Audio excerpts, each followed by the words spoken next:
मित्रांनो, वर्गमूळ या प्रकरणातील 6व्या भागामध्ये आपल्या सर्वांचं हार्दिक स्वागत। सरावादाखल मी या ठिकाणी काही उदाहरणे घेतलेले आहेत, ते आपण या ठिकाणी सोडून बघण्याचा प्रयत्न करूयात। तर त्यामधलं पहिलं उदाहरण आहे, जर 256 गुणिले 196 इक्वल टू 50,176 असेल तर त्याचं वर्गमूळ किती। आता या ठिकाणी या दोन संख्यांचा गुणाकार एवढा दिलेला आहे, म्हणजे या गुणाकाराच्या बदल्यात आपण या दोन संख्या ज्या आहेत गुणाकार रूपात त्या ठिकाणी आपण लिहू शकतो। म्हणजे या ठिकाणी in square root 50176 equal to in square root या संख्येच्या बदल्यात आपण लिहू शकतो, म्हणजे 256 गुणिले 196। आणि या ठिकाणी आपण डायरेक्टली यांचं स्क्वेअर रूट घेऊ शकतो। जर वर्गमुळात गुणाकारात किंवा भागाकारात जर अशा संख्या असतील तर त्या संख्यांचा गुणाकार करून वर्गमूळ न घेता त्यांचं वर्गमूळ घेऊन मग गुणाकार करू शकतो। असं बेरीज वजाबाकीमध्ये करता येत नाही, ते फक्त गुणाकार भागाकारातच करता येतं। तर या ठिकाणी 256 चं वर्गमूळ जे आहे ते आहे 16 गुणिले 196 चा स्क्वेअर रूट आहे 14 आणि या दोघांचा जर गुणाकार केला 16 चौक 64 4 6 16 16 6 22 या ठिकाणी 224 ही आपल्याला 50,176 चं वर्गमूळ मिळत आहे। त्याचप्रमाणे या ठिकाणी एक दुसरं उदाहरण घेतले आहे। या दोन वर्ग संख्या आहेत, त्या दोन वर्ग संख्यांचा गुणाकार या ठिकाणी दिलेला आहे आणि स्क्वेअर रूट मध्ये एक ऑपरेशन आपल्याला दिलेला आहे, इक्वल टू। आता या ठिकाणी आपण हा जो गुणाकार आहे तोच गुणाकार या ठिकाणी आहे, फक्त त्यामध्ये एक दशांश चिन्ह ऍड केलेलं आहे। ते डेसिमल पॉइंट इथं 1 2 3 4 नंतर आहे। या संख्येच्या बदल्यात आपण हे गुणाकार रूप त्या ठिकाणी लिहू शकतो, म्हणजे इन स्क्वेअर रूट या ठिकाणी 441 गुणिले 625 हा झाला त्यांचा गुणाकार। परंतु दशांश चिन्हाचं काय, तर या ठिकाणी 4 स्थळानंतर आहे, तर आपण या ठिकाणी 2 स्थळानंतर देऊ आणि या ठिकाणी 2 स्थळानंतर देऊ, कारण समस्थळानंतर दशांश चिन्ह जर संख्येमध्ये असेल तर त्याचं वर्गमूळ निघतं। म्हणून या ठिकाणी 2 स्थळानंतर, या ठिकाणी 2 स्थळानंतर, म्हणजे गुणाकार केल्याच्या नंतर आपल्याला 4 स्थळानंतर दशांश चिन्ह या ठिकाणी दिलेला आहे। आता आपण खालची संख्या जसंच तशी लिहू, 4.41। आता या ठिकाणी बघा मित्रांनो, वरती पण 4.41 आहे, खाली पण 4.41 आहे। वरती सर्व संख्या गुणाकारामध्ये आहेत, म्हणजे या ठिकाणी ह्या दोन संख्या कटून जातील, म्हणजे 4.41 ने डिवाइड केलं तर 1/1 येईल, म्हणजे त्या कटून जातील। म्हणजे राहिलं फक्त वर्गमुळाच्या चिन्हामध्ये 6.25। तर या ठिकाणी ही पूर्ण वर्ग संख्या आहे, 625 ही पूर्ण वर्ग संख्या आहे। डेसिमल पॉइंट 2 स्थळानंतर आहे, म्हणजे निश्चितच पूर्ण वर्ग संख्या आहे। त्याचं स्क्वेअर रूट जर घेतलं तर 25, पण या ठिकाणी डेसिमल पॉइंट इथं 2 स्थळानंतर जर आलं असेल तर वर्गमुळामध्ये त्याच्या निमपट स्थळानंतर दशांश चिन्ह आपल्याला द्यावं लागेल, कारण वर्ग केल्यावर दुप्पट स्थळ होत असतात। म्हणून इथं 2 नंतर डेसिमल पॉइंट आहे, तर इथे 1 नंतर डेसिमल पॉइंट येईल, म्हणजे 2.5 हे त्याचं उत्तर या ठिकाणी आलेलं आहे। या ठिकाणी आणखी सर्वांसाठी 3 नंबरचं उदाहरण घेतलेलं आहे। जर पहा या ठिकाणी दोन संख्यांचा गुणाकार दिलेला आहे आणि या ठिकाणी भागाकार आहे, त्याचं वर्गमूळ काढायचं आहे, संख्या डेसिमल पॉइंट मध्ये आहेत. मग अशा वेळेला काय करायचं, तर सुरुवातीला वर्गमूळ न घेता अगोदर मधला जो भागाकार आहे तो भागाकार आपण करून घेऊ. मी या ठिकाणी डेसिमल पॉइंट दाखलाय आणि डेसिमल पॉइंट काढून टाकल्याच्या नंतर जी संख्या तयार होते ती होते 63,504. ती या ठिकाणी लिहिलेली आहे. त्यानंतर हा डेसिमल पॉइंट जर दाखला तर 441 ही संख्या तयार होते, ती या ठिकाणी लिहिलेली आहे. तर आपल्याला माहित आहे जर दोन संख्यांचा गुणाकार दिलेला असेल तर उदाहरणार्थ 5 गुणिले 4 बरोबर 20 येतं.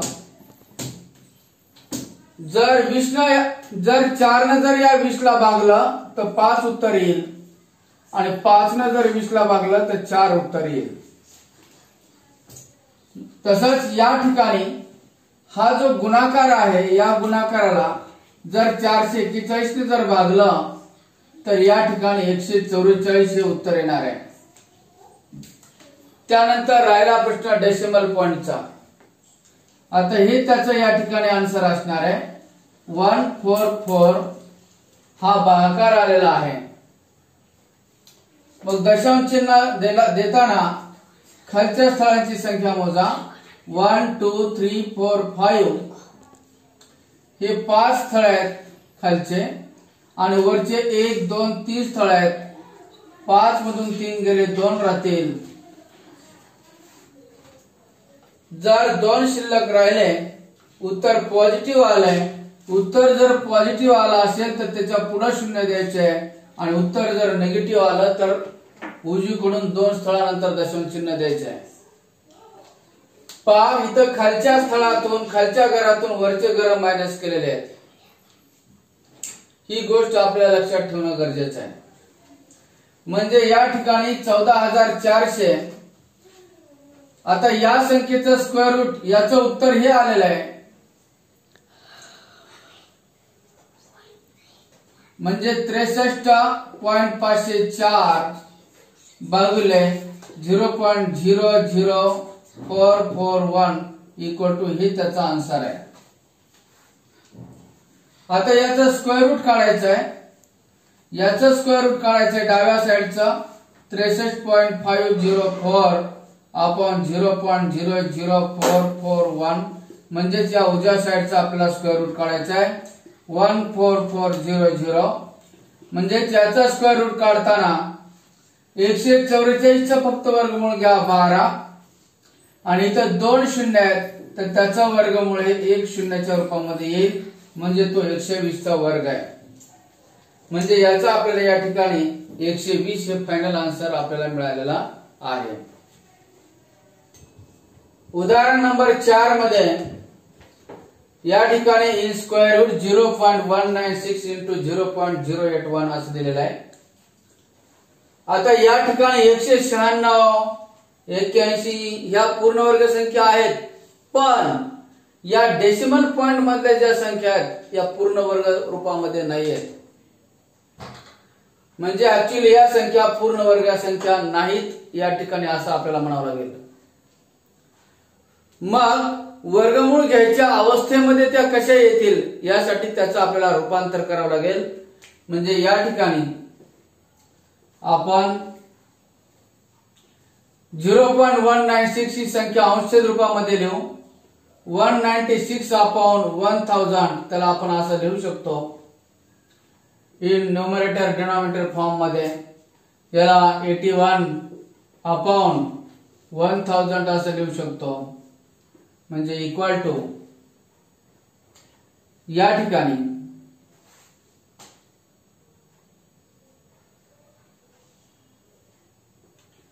196 इंटू 81 अपॉन 1000 इंटू 1000. म्हणजे आता ही संख्या पूर्ण वर्ग आहे, ही संख्या पूर्ण वर्ग आहे आणि खाली या 1000 गुणिले 1000 यांचा जो गुणाकार आहे तो सुद्धा पूर्ण वर्ग आहे. म्हणजे या ठिकाणी आपण सर्व संख्याचं वर्गमूळ घेऊ शकतो. आणि लक्षात ठेवा, या ठिकाणी या संख्या गुणाकारामध्ये आहेत. जर मध्ये बेरीज किंवा वजाबाकी जर असेल त्यांच्यामध्ये, तर डायरेक्टली आपल्याला वर्गमूळ घेता येत नाही. म्हणजे या ठिकाणी 196 चा स्क्वेअर रूट 14 इंटू 81 चा स्क्वेअर रूट 9 आणि या जोडीतून एक आपल्याला घ्यायचा आहे स्क्वेअर रूटच्या फॉर्म मध्ये, म्हणजे 1000 गुणिले 1000 त्याचं वर्गमूळ येईल फक्त 1000. म्हणजे इथं गुणाकार करून घेऊ. 14 26 126 14 9 126 upon 1000 equal to, now write in decimal form. या ठिकाणी 3 शून्य आहेत. 1000 ने ज्या वेळेला भागतो त्यावेळेला 126 मध्ये 3 स्थळानंतर डेसिमल पॉइंट द्यावा लागेल. 1 2 3 म्हणजे 0.126 हे आपला फायनल आन्सर या ठिकाणी आलेला आहे. उदाहरण नंबर 5. या ठिकाणी पहा, वर्गमूळाच्या चिन्हात 48.4 इंटू 0.064 हे या ठिकाणी उदाहरण घेतलेलं आहे. आता या ठिकाणी ही सुद्धा परफेक्ट स्क्वेअर नाही आहे, ही सुद्धा परफेक्ट स्क्वेअर नाही आहे, पण याला परफेक्ट स्क्वेअरच्या फॉर्म मध्ये आपल्याला आणता येईल. तर यासाठी काय करावं लागेल आपल्याला, तर पहा, याला न्यूमरेटर डिनॉमिनेटर फॉर्म मध्ये आपल्याला लिहावं लागेल. म्हणजे 484 अपॉन 10 इंटू, याला सुद्धा अंश रूपामध्ये लेखन याचं करा, 64 अपॉन डेसिमल पॉइंट दाखला ते 64 होतात, अपॉन 1, पुढे 3 अंक आहेत म्हणून 3 शून्य. म्हणजे या ठिकाणी ह्या दोघांचा जर गुणाकार जर केला तर तो परफेक्ट स्क्वेअर येतो. ही तर परफेक्ट स्क्वेअर आली, ही सुद्धा परफेक्ट स्क्वेअर आलेली आहे. म्हणजे याला वाटल्यास आपण अशा पद्धतीने लिहायची गरज नाही. लक्षात आल्याच्या नंतर 484 इंटू 64 अपॉन 10,000 या दोघांचा गुणाकार जर केला तर 10,000 येतो. बरेच मुलं या दोन संख्यांचा गुणाकार करतात, परत त्यांचे अवयव पाडतात, मग वर्गमूळ काढत बसतात. आपल्याला सरासरी 30 पर्यंतचे वर्ग पाठ पाहिजेत. म्हणजे या अशा संख्या, ज्या संख्येचं तोंडी वर्गमूळ आपल्याला काढता येतं, अशा संख्या शक्यतो आलेल्या असतात. म्हणजे या ठिकाणी आपण त्यांचा स्क्वेअर रूट घेऊ. 484 हा 22 चा वर्ग आहे, स्क्वेअर रूट त्याचा 22 इंटू 64 हा 8 चा स्क्वेअर आहे, म्हणजे त्याचा स्क्वेअर रूट 8 आणि 10,000 चा स्क्वेअर रूट येईल 100. कारण इथे 4 शून्य आहेत, त्याचे निमपट शून्य या ठिकाणी होतील, म्हणजे 100 हे उत्तर असणार आहे त्याचं. तर या ठिकाणी यांचा गुणाकार करून घेऊ. या ठिकाणी या दोघांना भाग जातो, या दोघांनाही भाग जातो. आते संक्षिप्त रूपात लिहू शकतो. पण मित्रांनो, आपण पर्यायाकडे नजर टाकायची. पर्याय जर डेसिमल पॉइंट मध्ये जर असतील तर तो भागाकार आपल्याला या ठिकाणी नाही करायचा. प्रसंगानुरूप बदल आपल्याला उदाहरणात करत चालायचा आहे. यासाठी पर्याय सुद्धा अगोदर पाहणं गरजेचं आहे. मग या ठिकाणी डेसिमल पॉइंट मध्ये त्याचं उत्तर आहे, तर यांचा गुणाकार करा अगोदर. 22 गुणिले 8 22 8 176 22 8 76 भागिले 100. जर 10 100 1000 असा असेल तर त्याचं डेसिमल पॉइंट मध्ये रूपांतर करणं सोपं जातं. तर बरोबर 176 या ठिकाणी 100 ने जर भागायचा असेल तर 1 2 नंतर या ठिकाणी डेसिमल पॉइंट द्यावा लागतो. 10 ने भागायचा असेल तर उजवीकडून एक स्थळ सोडून द्या. 1000 ने भागायचा असेल तर 3 स्थळ सोडून डेसिमल पॉइंट द्या.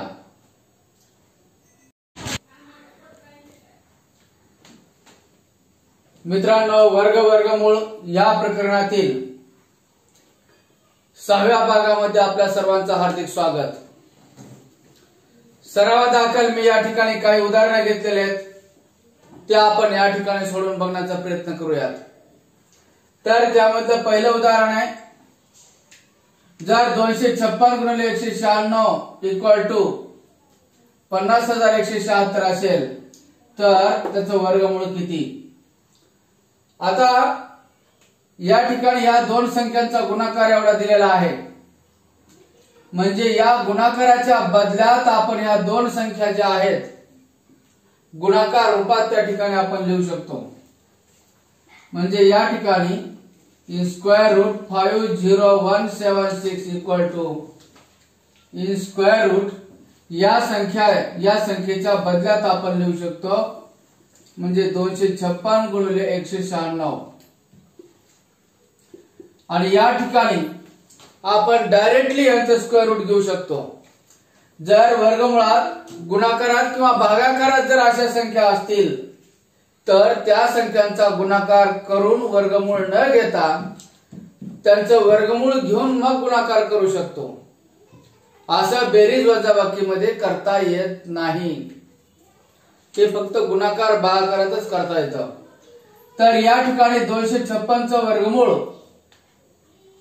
जे आहे ते आहे 16 गुणिले 196 चा स्क्वेअर रूट आहे 14 आणि या दोघांचा जर गुणाकार केला 16 चौक 64 4 6 16 16 6 22. या ठिकाणी 224 ही आपल्याला 50,176 चं वर्गमूळ मिळत आहे. त्याचप्रमाणे या ठिकाणी एक दुसरं उदाहरण घेतले आहे. या दोन वर्ग संख्या आहेत, त्या दोन वर्ग संख्यांचा गुणाकार या ठिकाणी दिलेला आहे आणि स्क्वेअर रूट मध्ये एक ऑपरेशन आपल्याला दिलेला आहे इक्वल टू. आता या ठिकाणी आपण हा जो गुणाकार आहे तोच गुणाकार या ठिकाणी आहे, फक्त त्यामध्ये एक दशांश चिन्ह ऍड केलेलं आहे. ते डेसिमल पॉइंट इथं 1 2 3 4 नंतर आहे. या संख्येच्या बदल्यात आपण हे गुणाकार रूप त्या ठिकाणी लिहू शकतो, म्हणजे इन स्क्वेअर रूट या ठिकाणी 441 गुणिले 625 हा झाला त्यांचा गुणाकार. परंतु दशांश चिन्हाचं काय, तर या ठिकाणी 4 स्थळानंतर आहे, तर आपण या ठिकाणी 2 स्थळानंतर देऊ आणि या ठिकाणी 2 स्थळानंतर देऊ. कारण समस्थळानंतर दशांश चिन्ह जर संख्येमध्ये असेल तर त्याचं वर्गमूळ निघतं. म्हणून या ठिकाणी 2 स्थळानंतर, या ठिकाणी 2 स्थळानंतर, म्हणजे गुणाकार केल्याच्या नंतर आपल्याला 4 स्थळानंतर दशांश चिन्ह या ठिकाणी दिलेला आहे. आता आपण खालची संख्या जसंच तशी लिहू. 4.41. आता या ठिकाणी बघा मित्रांनो, वरती पण 4.41 आहे, खाली पण 4.41 आहे. वरती सर्व संख्या गुणाकारामध्ये आहेत, म्हणजे या ठिकाणी ह्या दोन संख्या कटून जातील. म्हणजे 4.41 ने डिवाइड केलं तर 1/1 येईल, म्हणजे त्या कटून जातील. म्हणजे राहिलं फक्त वर्गमुळाच्या चिन्हामध्ये 6.25. तर या ठिकाणी ही पूर्ण वर्ग संख्या आहे. 625 ही पूर्ण वर्ग संख्या आहे. डेसिमल पॉइंट 2 स्थळानंतर आहे, म्हणजे निश्चितच पूर्ण वर्ग संख्या आहे. त्याचं स्क्वेअर रूट जर घेतलं तर 25. पण या ठिकाणी डेसिमल पॉइंट इथं 2 स्थळानंतर जर आलं असेल तर वर्गमुळामध्ये त्याच्या निमपट स्थळानंतर दशांश चिन्ह आपल्याला द्यावं लागेल, कारण वर्ग केल्यावर दुप्पट स्थळ होत असतात. म्हणून इथं 2 नंतर डेसिमल पॉइंट आहे, तर इथे 1 नंतर डेसिमल पॉइंट येईल, म्हणजे 2.5 हे त्याचं उत्तर या ठिकाणी आलेलं आहे. या ठिकाणी आणखी सर्वांसाठी 3 नंबरचं उदाहरण घेतलेलं आहे. जर पहा या ठिकाणी दोन संख्यांचा गुणाकार दिलेला आहे आणि या ठिकाणी भागाकार आहे, त्याचं वर्गमूळ काढायचं आहे, संख्या डेसिमल पॉइंट मध्ये आहेत. मग अशा वेळेला काय करायचं, तर सुरुवातीला वर्गमूळ न घेता अगोदर मधला जो भागाकार आहे तो भागाकार आपण करून घेऊ। मी या ठिकाणी डेसिमल पॉइंट टाकलाय आणि डेसिमल पॉइंट काढून टाकल्याच्या नंतर जी संख्या तयार होते ती होते 63,504, ती या ठिकाणी लिहिलेली आहे। त्यानंतर हा डेसिमल पॉइंट जर टाकला तर 441 ही संख्या तयार होते, ती या ठिकाणी लिहिलेली आहे। तर आपल्याला माहित आहे जर दोन संख्यांचा गुणाकार दिलेला असेल तर उदाहरणार्थ 5 गुणिले 4 बरोबर 20 येतं। जर 4 ने जर या 20 ला भागलं तर 5 उत्तर येईल आणि 5 ने जर 20 ला भागलं तर 4 उत्तर येईल। तसंच या ठिकाणी हा जो गुणाकार आहे या गुणाकाराला जर 441 ने जर भागलं तर या ठिकाणी 144 हे उत्तर येणार आहे। त्यानंतर राहिला प्रश्न डेसिमल पॉइंटचा। आता हे त्याचं या ठिकाणी आन्सर असणार आहे 144 हा भागाकार आलेला आहे। मग दशांश चिन्ह देताना खालच्या स्थळांची संख्या मोजा। 1 2 3 4 5 हे 5 स्थळ आहेत खालचे आणि वरचे 1 2 3 स्थळ आहेत। 5 मधून 3 गेले 2 राहतील। जर 2 शिल्लक राहिले उत्तर पॉझिटिव्ह आलंय। उत्तर जर पॉझिटिव्ह आला असेल तर त्याच्या पुढे 0 द्यायचे आणि उत्तर जर निगेटिव्ह आलं तर उजवीकडून 2 स्थळानंतर दशांश चिन्ह द्यायचे आहे। पहा इथं खालच्या स्थळातून खालच्या घरातून वरचे घर मायनस केलेले आहेत। ही गोष्ट आपल्याला लक्षात ठेवणं गरजेचं आहे। म्हणजे या ठिकाणी 14,400। आता या संख्येचं स्क्वेअर रूट याचं उत्तर हे आलेलं आहे, म्हणजे 63.504 भागिले 0.00441 इक्वल टू हे त्याचा आन्सर आहे। आता याचं स्क्वेअर रूट काढायचं आहे।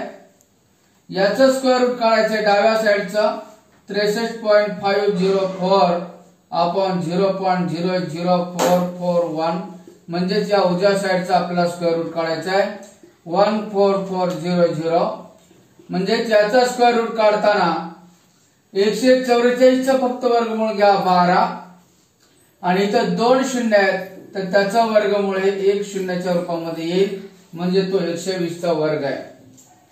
म्हणजे याचा आपल्याला या ठिकाणी 120 हे फायनल आन्सर आपल्याला मिळालेला आहे। उदाहरण नंबर 4 मध्ये या ठिकाणी इन स्क्वेअर रूट 0.196 इंटू 0.081 असं दिलेलं आहे। आता या ठिकाणी 196 81 या पूर्ण वर्ग संख्या आहेत, पण या डेसिमल पॉइंट मधल्या ज्या संख्या आहेत या पूर्ण वर्ग रूपामध्ये नाही आहेत। म्हणजे ऍक्च्युअली या संख्या पूर्ण वर्ग संख्या नाहीत या ठिकाणी असं आपल्याला म्हणावं लागेल। मग वर्गमूळ घ्यायच्या अवस्थेमध्ये त्या कशा येतील यासाठी त्याचं आपल्याला रूपांतर करावं लागेल। म्हणजे या ठिकाणी आपण 0.196 ही संख्या अंशछेद रूपामध्ये लिहू। 196 अपॉन 1000 त्याला आपण असं लिहू शकतो इन न्यूमरेटर डिनॉमिनेटर फॉर्म मध्ये। याला 81 अपॉन 1000 असं लिहू शकतो म्हणजे इक्वल टू या ठिकाणी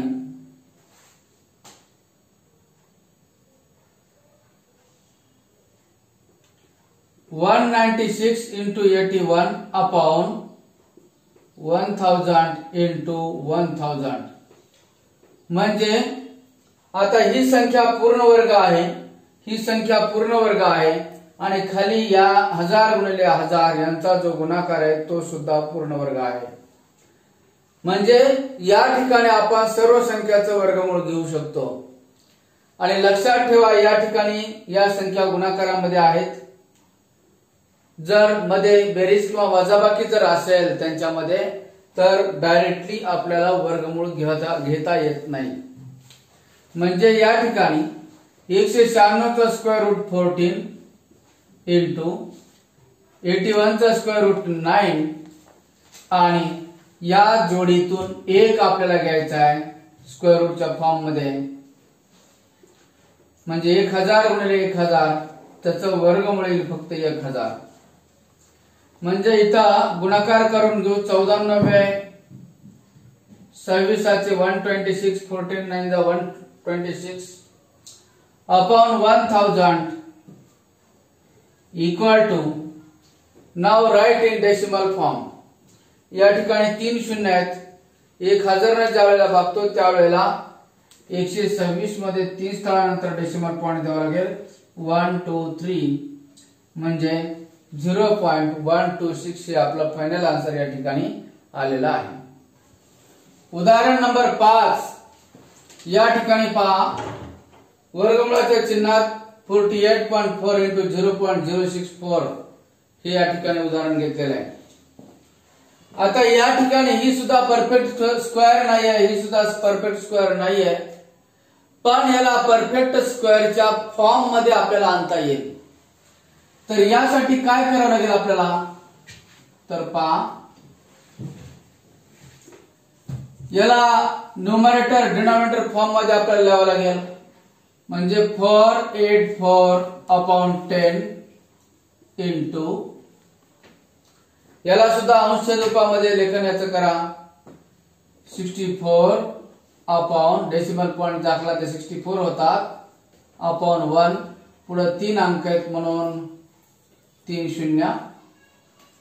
म्हणजे या ठिकाणी ह्या दोघांचा जर गुणाकार जर केला तर तो परफेक्ट स्क्वेअर येतो. ही तर परफेक्ट स्क्वेअर आली, ही सुद्धा परफेक्ट स्क्वेअर आलेली आहे. म्हणजे याला वाटल्यास आपण अशा पद्धतीने लिहायची गरज नाही. लक्षात आल्याच्या नंतर 484 इंटू 64 अपॉन 10,000 या दोघांचा गुणाकार जर केला तर 10,000 येतो. बरेच मुलं या दोन संख्यांचा गुणाकार करतात, परत त्यांचे अवयव पाडतात, मग वर्गमूळ काढत बसतात. आपल्याला सरासरी 30 पर्यंतचे वर्ग पाठ पाहिजेत. म्हणजे या अशा संख्या, ज्या संख्येचं तोंडी वर्गमूळ आपल्याला काढता येतं, अशा संख्या शक्यतो आलेल्या असतात. म्हणजे या ठिकाणी आपण त्याचा स्क्वेअर रूट घेऊ. 484 हा 22 चा वर्ग आहे, स्क्वेअर रूट त्याचा 22 इंटू 64 हा 8 चा स्क्वेअर आहे, म्हणजे त्याचा स्क्वेअर रूट 8 आणि 10,000 चा स्क्वेअर रूट येईल 100. कारण इथे 4 शून्य आहेत, त्याचे निमपट शून्य या ठिकाणी होतील, म्हणजे 100 हे उत्तर असणार आहे त्याचं. तर या ठिकाणी यांचा गुणाकार करून घेऊ. या ठिकाणी या दोघांना भाग जातो, या दोघांनाही भाग जातो. ते संक्षिप्त रूपात लिहू शकतो. पण मित्रांनो, आपण पर्यायाकडे नजर टाकायची. पर्याय जर डेसिमल पॉइंट मध्ये जर असतील तर तो भागाकार आपल्याला या ठिकाणी नाही करायचा. प्रसंगानुरूप बदल आपल्याला उदाहरणात करत चालायचा आहे. यासाठी पर्याय सुद्धा अगोदर पाहणं गरजेचं आहे. मग या ठिकाणी डेसिमल पॉइंट मध्ये त्याचं उत्तर आहे, तर यांचा गुणाकार करा अगोदर. 22 गुणिले 8 22 8 176 22 8 76 भागिले 100. जर 10 100 1000 असा असेल तर त्याचं डेसिमल पॉइंट मध्ये रूपांतर करणं सोपं जातं. तर बरोबर 176 या ठिकाणी 100 ने जर भागायचं असेल तर 1 2 नंतर या ठिकाणी डेसिमल पॉइंट द्यावा लागतो. 10 ने भागायचं असेल तर उजवीकडून 1 स्थळ सोडून द्या. 1000 ने भागायचं असेल तर 3 स्थळ सोडून डेसिमल पॉइंट द्या. या ठिकाणी 6 नंबरचं एक उदाहरण घेतलेलं आहे. इन स्क्वेअर रूट 0.025 प्लस परत इन स्क्वेअर रूट 0.0121. आता हे उदाहरण सोडवताना मित्रांनो, सर्वात अगोदर आतलं जे स्क्वेअर रूट आहे, मधलं स्क्वेअर रूट आहे, ते अगोदर सोडवायचं आहे. म्हणजे या ठिकाणी इक्वल टू हे वरचं स्क्वेअर रूट जसं तसं 0.25 प्लस आता 0.0121 ही परफेक्ट स्क्वेअर आहे, कारण 121 11चा वर्ग आहे आणि 1 2 3 4 स्थळांतर दशांश चिन्ह आहे, म्हणजे या ठिकाणी त्याचा वर्गमूळ निघत आहे. या ठिकाणी 11 आणि डेसिमल पॉइंट इथे 4 नंतर आहे, तर वर्गमूळ काढल्याच्या नंतर 2 नंतर द्यायचं आहे. या ठिकाणी मी रेड कलर ने लिहितो 1 2 नंतर डेसिमल पॉइंट.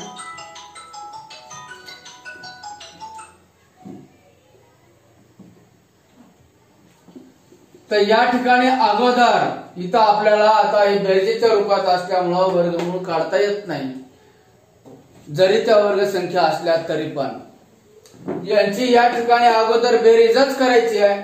म्हणून या ठिकाणी आपण बेरीज करून बघू. 0.25 प्लस 0.11 या ठिकाणी 0.36 ही संख्या बेरीज येते, म्हणजे इन स्क्वेअर रूट 0.36. आता या ठिकाणी ही सुद्धा परफेक्ट स्क्वेअर आहे, त्याचं वर्गमूळ जर घेतलं तर 6 येतं आणि डेसिमल पॉइंट निंपट स्थळानंतर म्हणजे 1 स्थळानंतर म्हणजे 0.6 हे त्याचं फायनल आन्सर असेल. याच प्रकारचं या ठिकाणी मी 7वं उदाहरण घेतलेलं आहे. Equal to in square root 0.01 plus या ठिकाणी याचा स्क्वेअर रूट जर घेतला तर 225 हा 15चा वर्ग आहे. या ठिकाणी 4 स्थळानंतर डेसिमल पॉइंट आहे, म्हणजे त्याचा स्क्वेअर रूट निघत आहे.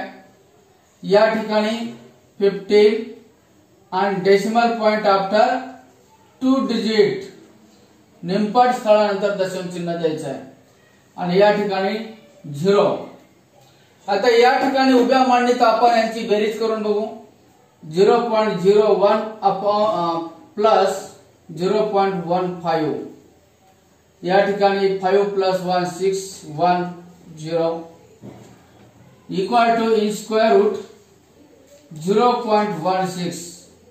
0.16 चा स्क्वेअर रूट आहे 16, हा 4 चा वर्ग आहे आणि decimal point right after 1 digit म्हणजे 0.4 हे त्याचा फायनल आन्सर असेल. या ठिकाणी आपण आवश्यकतेनुसार याच्यामध्ये बदल करू शकतो, कारण या प्रश्नामध्ये समजा जर 2 पर्याय या म्हणून सांगितले तर त्या पर्यायाकडे बघून आपल्याला त्या पद्धतीने बदल करायचा आहे. त्यामध्ये असं विचारलं जाऊ शकतं, आता 4/10 हा सुद्धा पर्याय असू शकतो, किंवा 4 गुणिले 10चा घातांक वजा 1 याला वरती जर घेतलं तर हे पण पर्यायात असू शकतं, किंवा 4 म्हणजे 2 चा वर्ग आहे इंटू 10⁻⁻1 हे देखील पर्यायात असू शकतं. म्हणजे जसे पर्याय असतील त्या पद्धतीने आपल्याला बदल करत जायचा आहे. या ठिकाणी 8 नंबर आणि 9 नंबर असे 2 एक नवीन प्रकारचे उदाहरण या ठिकाणी घेतलेले आहेत. वर्गमुळात 24 गुणिले वर्गमुळात 216. आता या ठिकाणी विचार जर केला तर 24 काय कोणती वर्ग संख्या नाही आणि 216 सुद्धा काही वर्ग संख्या नाही. पण अजून थोडा विचार केला तर असं लक्षात येईल की त्यांच्यामध्ये काही वर्ग संख्या देखील दडलेल्या आहेत. मग अशा स्वरूपाचं जे उदाहरण आहे, तर हा गुणाकार आपल्याला असा पण लिहिता येतो, यांचा एकत्रित म्हणजे याला 24 गुणिले 216 अशा पद्धतीने लिहिता येतं. इक्वल टू आता या ठिकाणी 216 मध्ये जर आपण आणखीन घुसलो तर असं लक्षात येतं की ते 24च्या पाड्यामध्ये आहे. 24 9 16 24 9 216 या ठिकाणी पाडेपाठ असणं आपल्याला आवश्यक आहे. म्हणजे 24 इंटू 9, कारण या ठिकाणी 24 आहे, म्हणजे निश्चितच असं समजायला हरकत नाही याच्यात 24 दडलेलं असू शकतं. हा विचार सहज मनामध्ये येऊन जातो. म्हणजे या ठिकाणी या दोघांचा गुणाकार जर केला तर तो 216 येतो. म्हणजे 216च्या बदल्यात त्या संख्या आपण या ठिकाणी गुणाकार रूपामध्ये घेतलेल्या आहेत. तर पहा या ठिकाणी वर्गमूळ घ्या, या जोडीतून 1 घ्या म्हणजे 24 झाला वर्गमूळ, आणि 9 तर स्वतः वर्ग संख्या आहे आणि त्याचं वर्गमूळ येतं 3. म्हणजे या ठिकाणी जोडीतून 1 घेतला म्हणजेच वर्गमूळ घेतलाय. 24 त्रिक 72. या ठिकाणी 72 हे यांचं उत्तर आलेले आहे. याच पद्धतीचं हे उदाहरण आहे. या ठिकाणी वर्गमुळात 80 गुणिले वर्गमुळात 180 ह्या काही वर्गसंख्या नाही आहेत, मग त्या अशा लिहू आपण 80 गुणिले 180. प्रसंगानुरूप आपल्याला बदल करायचा आहे. आता या ठिकाणी जर आपण गुणाकार करत बसलो असतो आणि गुणाकार करून जर मग वर्गमूळ घ्यायचं असतं तर आपल्याला त्या ठिकाणी थोडं अवघड गेलं असतं. संख्या जर मोठ्या होत असतील तर गुणाकार करून वर्गमूळ काढायला अवघड जातं. पण या ठिकाणी एक स्थानी 0 आहे, इथं 0 आहे, म्हणून यांचे अवयव पाडण्यापेक्षा या ठिकाणी जर त्यांचा गुणाकार केलं तर आणखीन सोपं जात आहे. म्हणजे या ठिकाणी 2 0 हे लिहून टाकतो अगोदर. 18 गुणिले 8 18 8 44 144 144 18 आणि 8 चा प्रोडक्ट. आणि या ठिकाणी ही परफेक्ट स्क्वेअर आलेली आहे. 144 आपल्याला माहित आहे 12 चा वर्ग आहे, त्याचं स्क्वेअर रूट 12 येतं. आणि या ठिकाणी 2 0 आहेत तर त्याच्या निमपट 0 वर्गमुळामध्ये द्यायचे वर्गमूळ काढल्याच्या नंतर, म्हणजे 120 हे त्याचं उत्तर आलेलं आहे. या ठिकाणी यांची तुम्ही फोड सुद्धा करू शकता, अवयव पाडून करू शकता. त्या पद्धतीने देखील त्याचं वर्गमूळ जोड्या पाडून काढता येत आहे. अशा पद्धतीने मित्रांनो अशा प्रकारचे हे उदाहरण लिहून काढा. अशा प्रकारच्या अनेक उदाहरणांचा संग्रह करा आणि ते अधिकाधिक उदाहरणं सोडवा, म्हणजे तुमची चांगली प्रॅक्टिस होईल. हा व्हिडिओ पाहिल्याबद्दल आपल्या सर्वांचे धन्यवाद.